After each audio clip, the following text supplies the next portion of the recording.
She left the baby on my doorstep like a discarded package. No note, no warning, just a tiny 2-month-old swaddled in a blanket that reeked faintly of her perfume. My sister, Anna, always running from responsibility, always leaving someone else to clean up her mess. My parents didn't even wait for me to process it. My mother said flatly, eyes avoiding mine. "He's your burden now." My father didn't meet my gaze. "Do what you think is best," he muttered before walking away. I was 23. That night I thought my life had ended. But 10 years can reshape everything. Especially when you spend every single day raising a child that isn't yours. And building a quiet, unshakable kind of strength. His name is Jamie. He calls me Mom. I never corrected him. For a decade, Anna never called. Never asked about her son. Never sent money. Not once. Then one morning, a letter arrived. A court summons. A petition for custody. Filed not by Anna, but by my parents. The irony nearly made me laugh.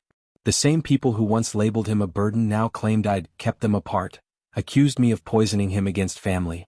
But this wasn't ever about Jamie. It was about control, about appearances, about their need to dominate. My parents had money, influence, and the arrogance of people who believe the law bends for them. I didn't flinch. I brewed tea, took a seat, and opened the folder I'd kept sealed for nearly 10 years. The folder marked for the judge. The truth began the night Anna disappeared. She had called me 3 hours before showing up on my doorstep, slurring, frantic, whispering about trouble she couldn't explain before hanging up. 2 days later the police came, not for her, for him. The man she'd been seeing, a married, high-profile lawyer with a history of violence, had threatened them both.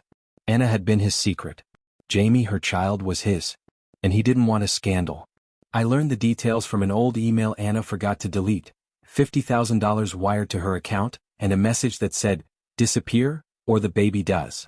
I told no one. Not the police. Not my parents. I just took Jamie and built a life around him. Quiet, safe, shielded from the world. But I documented everything, every email, every photo, every transaction, because I knew she'd come back. People like Anna always do when the money runs out. And now, 10 years later, she had. But she wasn't alone.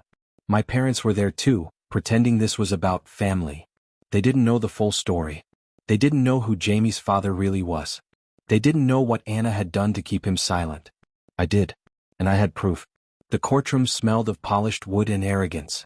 My parents sat stiffly on the left, Anna behind them, hiding behind sunglasses I once trusted. Jamie waited outside with a friend. I didn't want him to see this. Their lawyer painted me as obsessive, controlling, alienating a loving family. When my turn came, I said nothing. I handed the judge the sealed folder. He read. Minute after minute, silence stretching like a drawn-out breath. Then he looked up, pale. "Do they even know what you have?" he asked quietly. I just nodded. Inside that folder were emails, bank transfers, and one damning voice recording. Anna crying, confessing she'd left her baby because she feared her lover would kill them both. That she'd taken the money to stay hidden.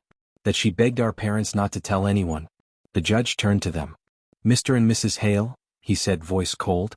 "You filed this knowing your daughter abandoned her child under threat from a violent man?" My mother blinked. My father's jaw tightened. "She didn't," Anna stammered. "Then maybe you should have asked before suing the one person who saved his life." The judge cut in sharply. Anna broke. Tears streaming, she tried to speak, but sobs choked her. The performance I'd known all my life had finally crumbled. This time no one clapped. The case was dismissed. Permanent guardianship was granted to me. The judge leaned forward. "You've done more for that boy than any of them ever could. This court owes you an apology." I didn't need one. I'd already won the moment Anna stepped into that courtroom, thinking she could still control the story. She never realized I had stopped being her little sister a long time ago. When the verdict was read, I didn't look back. Jamie waited in the hallway, drawing quietly on a bench. "Are we going home now?" he asked. I smiled, heart full. "Yes, sweetheart. We're going home." The doors closed behind me, sealing 10 years of silence, judgment, and buried truths. They discovered too late who had taken their place, and who I had become.